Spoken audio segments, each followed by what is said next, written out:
Assalamualaikum. Okey geng, so siapa yang selalu pergi travel dan ada masalah bateri cepat habis, apa boleh standby power bank daripada Penang ni lah. Yang ni power bank dia 20,000 mAh.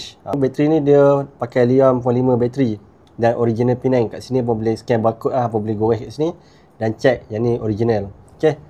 Yang ni 20,000 mah dan aku beli yang ni warna hitam. Okey geng, setiap pembelian power bank ni dia akan dapat sekali dengan kabel type C. So tak payah pening-pening dah nak cari kabel. Lagi satu pasal power bank ni dia punya color hitam matte, sedap pegang, 20,000 mah.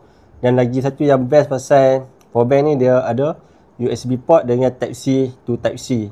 Nampak? Dia tulis sini type C to type C, in dengan out. Lagi satu dia punya indicator kat sini, dia picit kat sini untuk tengok bateri dia banyak mana. Okey, nampak? So dia dah start masuk ke lampu cucuk dekat hampa punya phone. Okay, so siapa nak dapatkan power bank Penang ni, aku letak di Shopee dekat bawah. Okay, so kalau ada benda nak tanya boleh komen. Assalamualaikum.